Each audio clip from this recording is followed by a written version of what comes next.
Hello learners, कैसे हैं आप सब। आज की इस वीडियो में हम साथ में पढ़ने वाले हैं ब्लूम टेक्सोनॉमी को। देखते हैं कि कैसे कैसे ब्लूम सर ने अपनी टेक्सोनॉमी दी और इसका एजुकेशन में क्या रोल है। देखिए, ब्लूम टेक्सोनॉमी जो है वो बेसिकली दी थी हमें बेंजामिन ब्लूम ने। बेंजामिन ब्लूम एक अमेरिकन थे। उन्होंने अपनी कलीग्स के साथ मिलकर 1956 में ब्लूम टेक्सोनॉमी दी।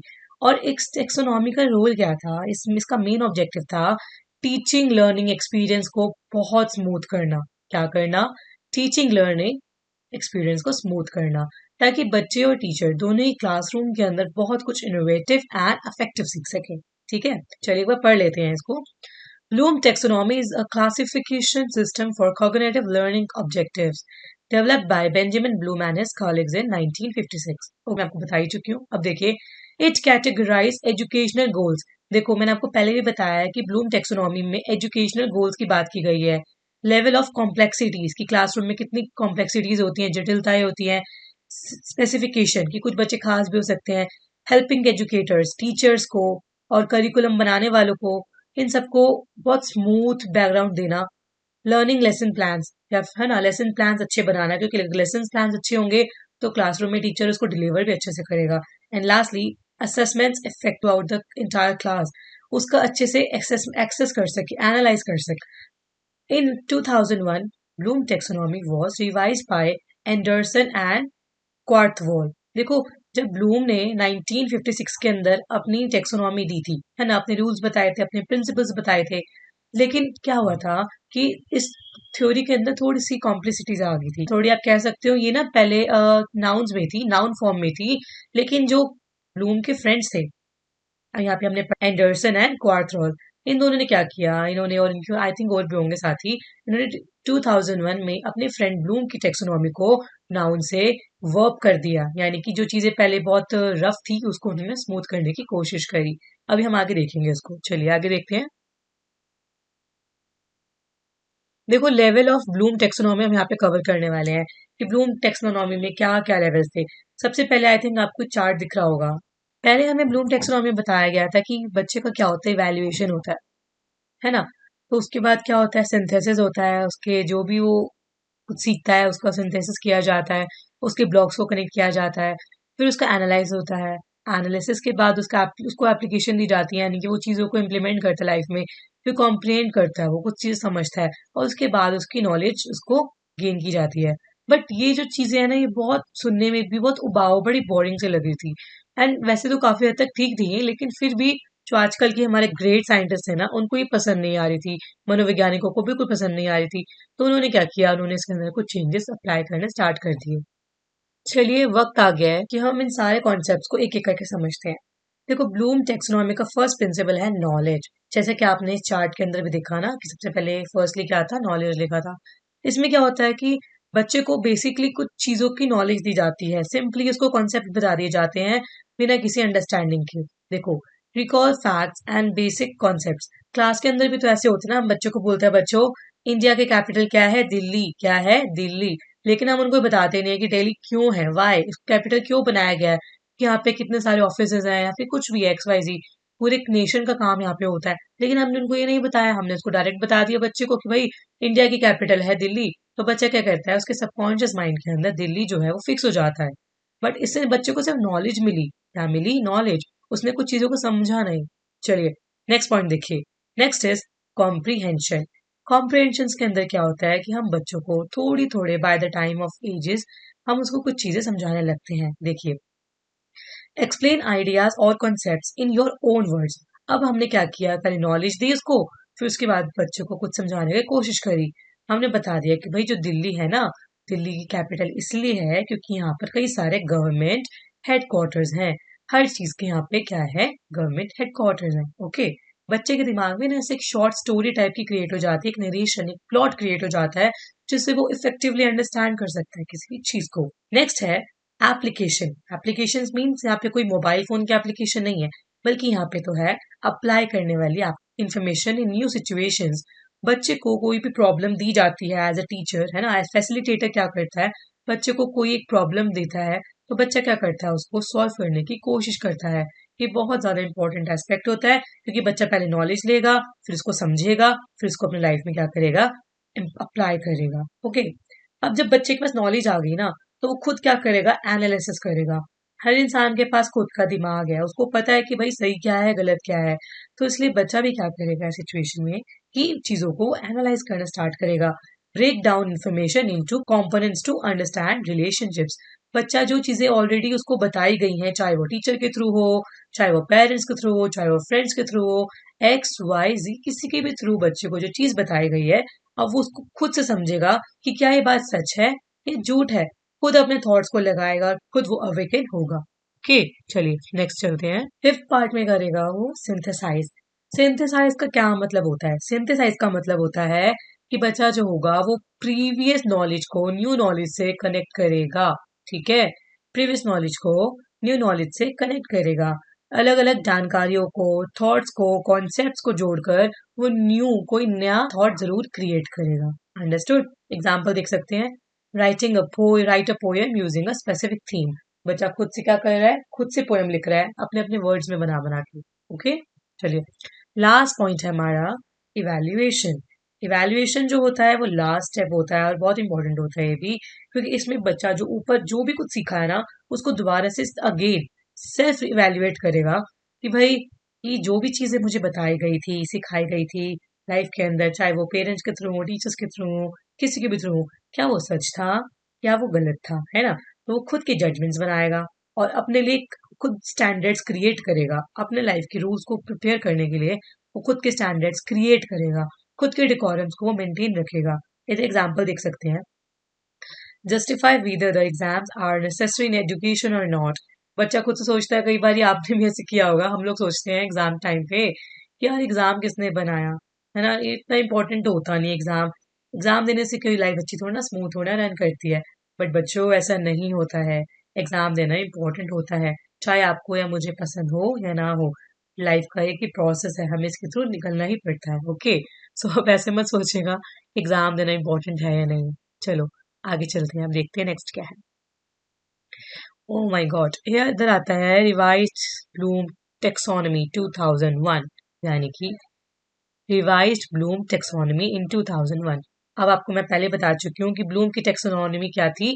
पहले नाउन नाउन थी, लेकिन अब बाद में जब रिवाइज की गई इनके फ्रेंड्स के थ्रू ब्लूम के, तो वो वर्ब में शिफ्ट हो गई। इधर एग्जाम्पल देख लेते हैं।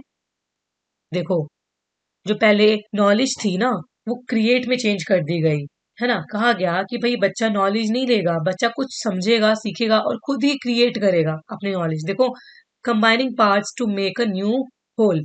मतलब कुछ छोटी छोटी चीजों को, छोटी छोटी नॉलेज को लेकर बच्चा खुद से ही उसको कुछ ना कुछ क्रिएट करेगा। उसको नहीं बताया जाएगा कि दिल्ली कैपिटल है। वो दिल्ली घूमेगा, उसको समझ आएगा कि यहाँ पे इतने सारे हेडक्वार्टर्स हैं, इतना कुछ है यहाँ पे, रहने के लिए, खाने के लिए, हर चीज यहाँ पे अवेलेबल है।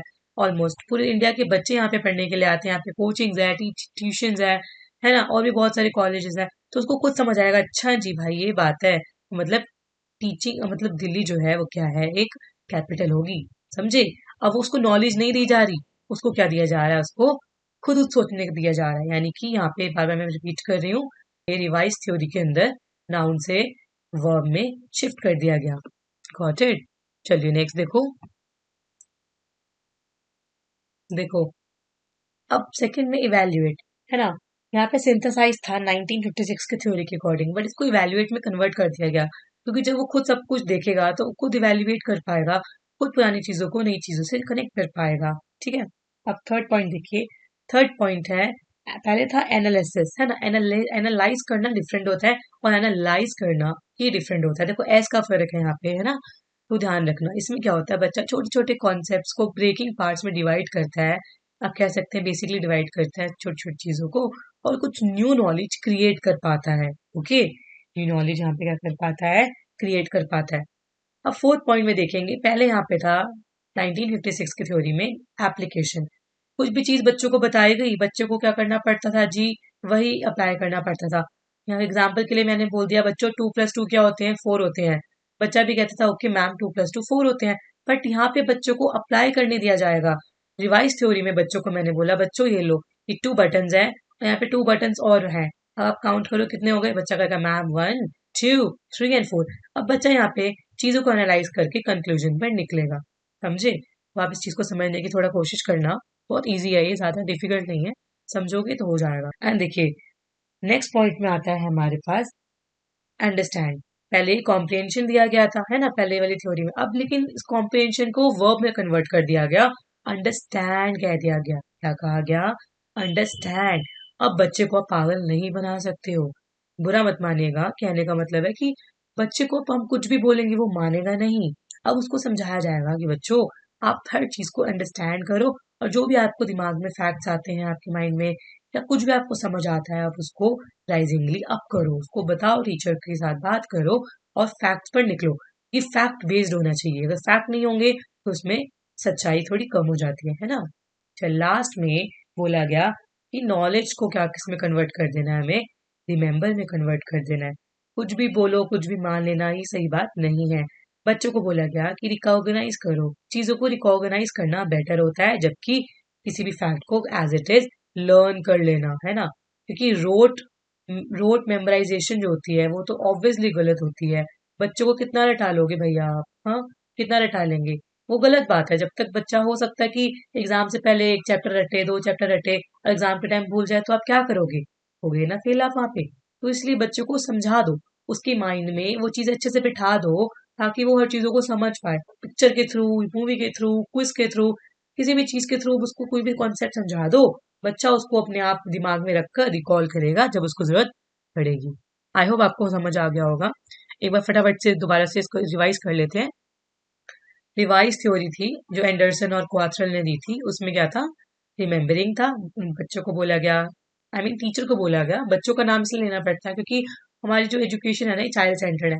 तो बार बार ना जुबान पे बच्चा बैठा है, तो आप समझना ना कि बच्चा मीन्स की टीचर लर्निंग प्रोसेस की बात कर रही हूँ मैं। Okay. Recall facts and basic concepts, बच्चों को रिमेंबर कराया जाएगा कि सबको क्या करना है, कॉन्सेप्ट्स को क्लियर करना है। ओके। नेक्स्ट, अंडरस्टैंडिंग बिठाई जाएगी, इसके सारे कॉन्सेप्ट्स क्लियर किए जाएंगे। थर्ड, अप्लाइंग, है ना, यानी कि वो पुरानी इन्फॉर्मेशन को, प्रायर इन्फॉर्मेशन को न्यू इन्फॉर्मेशन के साथ कनेक्ट करेगा। फोर्थ में देखिए, एनालाइजिंग, बच्चा क्या करेगा? खुद ही अपने रिलेशनशिप्स को या अपनी चीजों को एक्सप्लोर करेगा, अंडरस्टैंड करेगा, अच्छे से कन्विंस करेगा। नेक्स्ट देखिए, इवेल्युएटिंग, अब वो खुद अपने डिसीजन या ओपिनियन ले पाएगा, उसको समझ आ पाएगी कि भाई ये चीज ऐसे होती है, ये चीज ऐसे होती है। टू बी वेरी ऑनेस्ट में बच्चा क्या करेगा? फैक्ट बेस्ड थिंकिंग कर पाएगा, लॉजिकल थिंकिंग कर पाएगा, वो डाइवर्जेंटली सोच पाएगा। कैसे सोच पाएगा? डाइवर्जेंटली। ओके, शॉर्ट लिख रही हूँ मैं। नेक्स्ट है क्रिएटिंग, बच्चा क्या करेगा? खुद की नॉलेज को क्रिएट कर पाएगा। अब हमें उसे ज्ञानी नहीं बनाना, ज्ञानी बाबा नहीं बनाना। No no no, this is wrong. अब हमें उसे खुद का ज्ञान निर्माता बनाना पड़ेगा। क्या करना पड़ेगा? ज्ञान निर्माता। आफ्टर ऑल बच्चा जो होता है ना, वो ज्ञान निर्माता होता है खुद का, और किसी का नहीं। अंडरस्टूड? इस स्लाइड में है की changes in the revised version. जो पुरानी ब्लूम टेक्सोनॉमी थी 1956 वाली, उसमें और 2001 वाली में क्या बेसिक मेजर चेंजेस थे वो बताएंगे। सिंथेसाइजेस जो था उसको रिप्लेस कर दिया गया क्रिएट करने से, क्योंकि जब हम किसी बच्चे को बना बनाया खाना दे देंगे ना, तो बच्चे को उसकी इंपॉर्टेंस नहीं पता लगेगी, है ना। लेकिन जब बच्चा खुद उसे क्रिएट करेगा ना, तो उसको खुद समझ आएगा कि भाई कितनी मेहनत लगती है, कितना हार्ड वर्क लगता है किसी भी चीज को कॉल टू हार्ड में ट्राई करने के लिए। ओके। नॉलेज को किससे रिप्लेस कर दिया गया हमारे यहाँ पर? कर दिया गया रिमेम्बरिंग से, क्योंकि नॉलेज तो हर कोई दे देता है ना। लेकिन जब बच्चे को अच्छे से कॉन्सेप्ट आप समझा दोगे, जब कॉन्सेप्ट ही क्लियर हो जाएंगे, तो वो किसी भी चीज को किसी भी फॉर्म में कर पाएगा, है ना। चाहे वो एजुकेशन हो, चाहे वो उसको डेली लाइफ हो, चाहे वो उसका गेम हो, कुछ भी हो। एग्जाम्पली मैं आपको बता देती हूँ, हम कोई मूवी देखते हैं, है ना। वो मूवी आप 10 दिन बाद भी, 20 दिन बाद भी, 2 महीने, 4 महीने बाद आपको याद रहती है। क्यों? क्योंकि आपने उससे नॉलेज नहीं ली, आपने उसको रिमेम्बर किया है, आपने उसको याद रखा है, क्योंकि आपके सबकॉन्शियस माइंड ने विजन के थ्रू आपके ब्रेन तक, सेंस ऑर्गन्स तक आपकी वो नॉलेज गई, और आपकी वो नॉलेज ऑटोमेटिकली रिमेम्बरिंग में, यानी कि आपके दिमाग के किसी हेमिस्फेयर में वो क्या हो गई? वो कंक्लूड हो गई। ओके। अब हम यहाँ पे बात कर रहे हैं applications of Bloom taxonomy in education.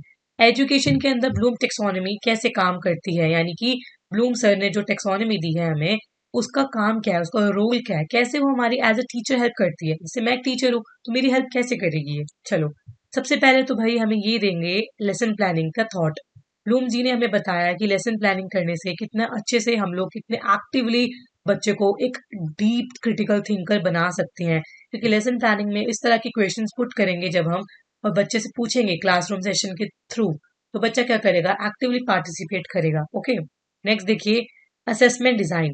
अब हमें ये पता चल गया ब्लूम जी के थ्रू आई मीन कि डिफिकल्ट क्वेश्चंस को ही क्वेश्चन पेपर में रखने से कोई फायदा नहीं होगा, क्योंकि बच्चे क्या होते हैं, इंक्लूसिव क्लासरूम के थ्रू बच्चे हर तरह के होते हैं, वीक हो सकते हैं, स्मार्ट हो सकते हैं, गिफ्टेड हो सकते हैं, है ना, एडीएचडी वाले हो सकते हैं, डिसेबल हो सकते हैं, हाइपर एक्टिव हो सकते हैं।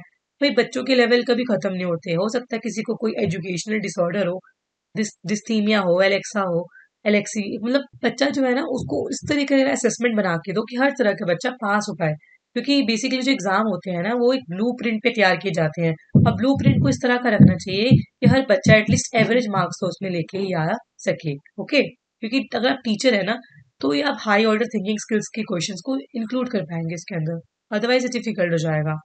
नेक्स्ट देखिए, नेक्स्ट है करिकुलम डेवलपमेंट, यानी कि आपको अपना करिकुलम इस तरीके का रखना है कि जो हो फ्लेक्सिबल हो, जो क्या हो फ्लेक्सिबल। अगर फ्लेक्सिबल होगा तो आप अपने ऑब्जेक्टिव्स के थ्रू अलग अलग डायरेक्शन से भी बच्चों को समझा सकते हैं। Understood. Next is student learning. देखो स्टूडेंट लर्निंग में क्या होता है, ये एंगेज करता है स्टूडेंट्स के ऊपर। ओके, स्टूडेंट्स खुद सेल्फ क्रिएशन पे वर्क करता है, ना कि रोट मेमोराइजेशन पे। मैं बार बार आपको ये बात कहती हूँ हमेशा कि बच्चों को ना आपको रटन प्राणी नहीं बनाना, रटंतु नहीं बनाना, लाइक कि बच्चों जी ये कल याद करके आना, जी ये याद करके आना, ये गलत थॉट है। बच्चों को आपको लर्निंग करवानी है, कैसे करनी है, उनके एक्सपीरियंस के थ्रू आप लर्न करवा सकते हो।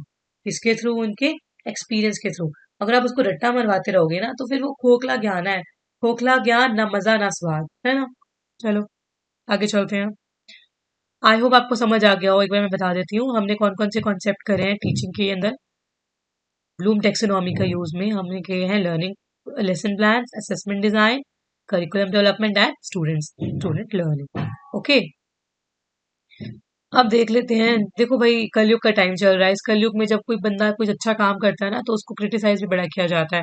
अब उस क्रिटिसाइज को पढ़ लेते हैं, उस क्रिटिसिज्म को देख लेते हैं कि क्या था।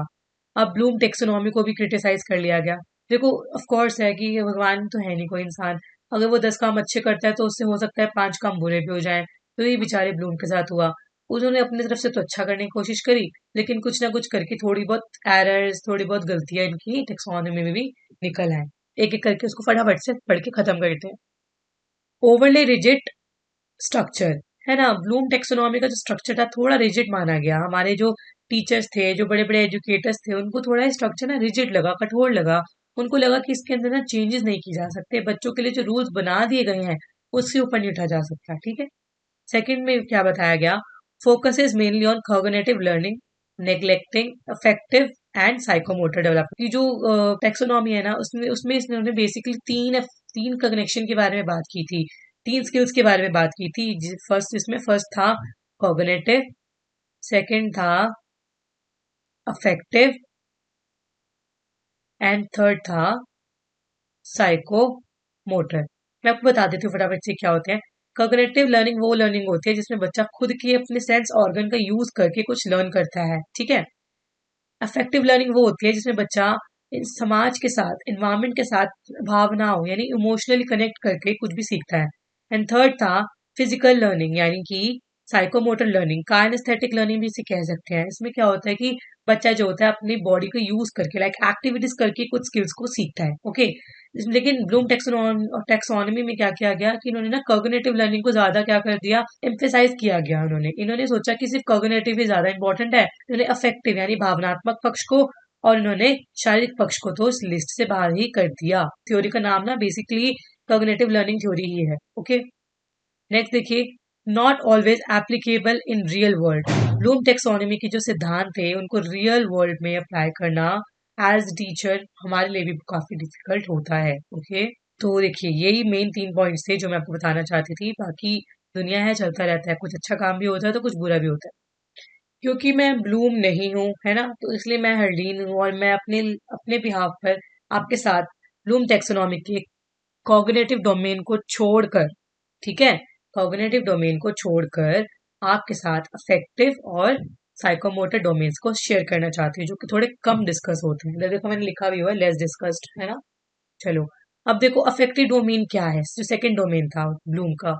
ओके, इसमें क्या होता है, इमोशंस और एटीट्यूड को ज्यादा वैरी किया जाता है। देखो बच्चे को रिसीव किया जाता है, बच्चा अगर आप किसी को कुछ देते हो तो बच्चा किसी भी चीज को क्या करता है, रिसीव करता है, खुश होता है, उसको उसके अंदर फीलिंग आती है कि यार wow I am something that, कि मैं कुछ तो हूँ कि यार मुझे इतना पूछा जा रहा है। बच्चों को बहुत ज्यादा खुशी होती है। सेकेंड एस्पेक्ट है रिस्पॉन्डिंग। जब हम किसी को कुछ देते हैं, यानी किसी को जब हम कुछ गिव करते हैं ना, तो हमें ऑब्वियसली टेक मिलता है। अगर आप बच्चे को थैंक यू बोलोगे, उनको फील कराओगे कि कितने स्पेशल है, तो बहुत ज्यादा हैप्पी होंगे और वो लर्निंग में पार्टिसिपेट करेंगे। कुछ भी सीखेंगे लाइफ में, चाहे स्कूल के अंदर या स्कूल के बाहर, वो हर चीज में एंगेज रहेंगे, क्योंकि उनके अंदर एक फीलिंग, एक इमोशन डेवलप होगा उस चीज को सीखने के लिए। थर्ड है वैल्यूइंग। वही बात है कि बच्चों की चीजों के अंदर या आपको इंटरेस्ट दिखाना होगा, चाहे आप पेरेंट्स हो या टीचर हो या उनके कोई भी आसपास के रिलेटिव हो या नेबर्स भी क्यों ना हो। बच्चे सबके लिए इक्वल होते हैं, तो इसलिए हमें क्या करना होगा, उनको वैल्यू करना होगा। अगर आप चाहते हैं कि आपको प्यार मिले, तो आपको प्यार बांटना भी पड़ेगा। ओके, नेक्स्ट है ऑर्गेनाइजिंग, यानी कि इसमें बच्चा क्या होगा, इंटीग्रेटिंग वैल्यूज को लर्न करेगा। फिफ्थ में है कैरेक्टराइजिंग। बच्चे की खुद की कैरेक्टर को हमें बिल्ड करना होगा, उसकी पर्सनैलिटी को डेवलप करना होगा। बच्चा क्या करता है, सिचुएशन में आकर अपने अंदर ये सब चीजों को फील करना स्टार्ट कर देता है। उसको भी लगता है कि मैं कुछ रिसीव करूँ, कुछ रिस्पॉन्ड करूँ, किसी चीज की कोई मुझे वैल्यू दे, चीजों को ऑर्गेनाइज कर पाऊं मैं, और वो अपने कैरेक्टर को भी अच्छा रखने की कोशिश पूरे के तरीके से करता है। ठीक है, अब देखो साइकोमोटर पढ़ लेते हैं। साइकोमोटर डोमेन्स यानी कि वो स्किल्स जो कि हम क्या करते हैं, डिफरेंट टाइप ऑफ एक्टिविटीज करके सीखते हैं, एक्टिविटीज करके सीखते हैं। ठीक है, देखिए फर्स्ट है इमिटेशन। जब छोटा बच्चा होता है ना, कोई भी, हमने प्याजे में भी पढ़ा था, प्याजेट वाइगोत्स्की की थ्योरी में, वो क्या करता है, इमिटेट, यानी कि यहाँ पे मैं लिख देती हूँ, वो नकल करके सीखता है। आपने देखा होगा कोई बच्चे क्या करते हैं कि फोन पे मम्मी बात कर रही होती है, थोड़ी देर बाद वो रिमोट लेके कान पे लगा के बात करने की एक्टिंग करते हैं। है क्या वो, बेसिकली वो इमिटेशन ही है। ठीक है, नेक्स्ट देखिए, नेक्स्ट है मैनिपुलेशन, यानी कि वो चीजों को प्रैक्टिस कर कर कर उसको इम्प्रूव करते हैं। हो सकता है वो मैनिपुलेट हो रहे हो अपने पेरेंट्स के थ्रू या अपने किसी भी आसपास के पीपल्स के थ्रू, बट वो क्या करता है, इससे भी कुछ ना कुछ सीखने की कोशिश करते रहते हैं। बच्चा क्या होता है, खुद ज्ञान का निर्माता होता है। मैं बार बार ये बात रिपीट करती हूँ क्योंकि मुझे ये बात बहुत ज्यादा इफेक्टिव लगती है। बच्चा क्या होता है, ज्ञान का स्वयं, यानी कि खुद वो अपने सारे ज्ञान का निर्माता होता है। ठीक है, नेक्स्ट देखिए, प्रिसिशन। प्रिसिशन में क्या होता है, बच्चा क्या करता है, जो चीजें वो नहीं चाहता ना, वो भी वो ऑटोमेटिकली सीखने की कोशिश करता है, चाहे किसी को नकल करके करे या किसी से प्रभावित होके करे। जैसे एग्जाम्पल के लिए, अगर किसी बच्चे को एक्सरसाइज करना पसंद नहीं है, चाहे वो छोटा हो बड़ा हो, इसमें एज का कोई मैटर नहीं है, इसे समझाने के लिए आपको बताया जा रहा है। चाहे वो छोटा हो या बड़ा हो, अगर उसने किसी को जिम जाते देख लिया, तो उसका भी मन करता है मैं भी जाऊं, चाहे उसका खुद का इंटरेस्ट हो या ना हो, और वो स्किल्स को प्रैक्टिस करना स्टार्ट कर देता है। ओके, फोर्थ में देखिए, फोर्थ में है articulation, very very very important. Okay, articulation में क्या करता है, उसके अंदर कोऑर्डिनेट करने की, लोगों के साथ तालमेल बिठाने की चीजें डेवलप होती हैं। उसके अंदर एक बार में बहुत कुछ करने की, यानी कि मल्टीपल स्किल्स को इनहेंस करने की कैपेसिटी आती है। एज अ टीचर ट्रेनी और as a big future teacher या एज अ पेरेंट्स, हमें ये बात को अच्छे से समझना चाहिए कि बच्चे की भी खुद की सेल्फ आइडेंटिटी होती है जी। Okay, next, naturalization. नेचुरलाइजेशन में क्या होता है, बच्चे जो है वो किसी भी काम को करते हैं तो वो एफर्टलेसली करते हैं, अच्छे से करते हैं, जो कि उनके लाइफ के कैरेक्टर्स के डेवलपमेंट के लिए बहुत इंपॉर्टेंट होता है। इससे उनका खुद का कैरेक्टर क्या करता है, उभर कर आता है, उनकी स्वयं पहचान, स्व प्रबुद्धता उभर कर आती है। आज का हमारा लास्ट टॉपिक है, why Bloom's taxonomy is important to us. क्यों है भाई इतनी इंपॉर्टेंट है, बताइए जरा, कमेंट कर देना अगर आपको नहीं पता तो, अदरवाइज चलो मैं पढ़ाई देती हूँ। देखो जो ब्लूम की टेक्सोनॉमी है ना, ये क्या करती है, ये हाई ऑर्डर थिंकिंग को कहीं ना कहीं से प्रमोट करती है। आलोचकों का काम होता है क्रिटिसाइज करना, है ना, आलोचना करनी।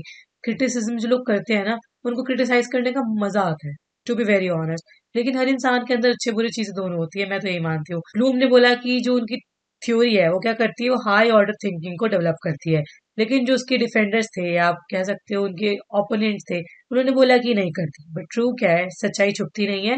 ब्लूम टेक्सोनॉमी क्या करती है, हाई ऑर्डर थिंकिंग को डेवलप करती है, बच्चों को वो इन्वायरमेंट देती है जिससे वो अपने सोच से भी ऊपर उठ के कुछ भी सोच सके। नेक्स्ट है, it helps educators to design structured lessons.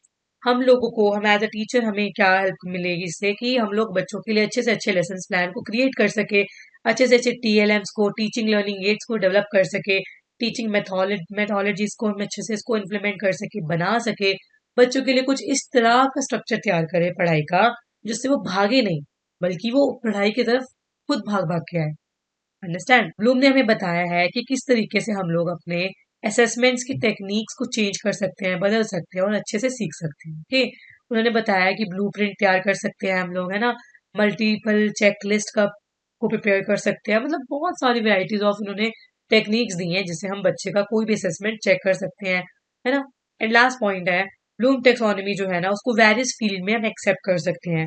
Okay, Bloom taxonomy जो जो भी है, इसमें क्या है कि हम ब्लूम की चीजों को अडेप्ट करके ना बच्चों को रोट मेमोराइजेशन से बाहर निकाल कर उसका खुद का क्रिएटिव मेमोराइजेशन का यूज कर सकते हैं, जिससे बच्चा हैप्पीली किसी भी चीज को लर्न कर सके।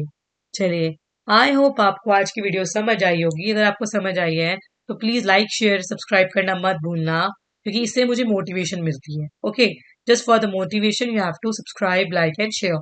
सो अब हम मिलते हैं अगली वीडियो में, तब तक के लिए thank you so much for watching my video. Take care of yourself, tata, bye bye.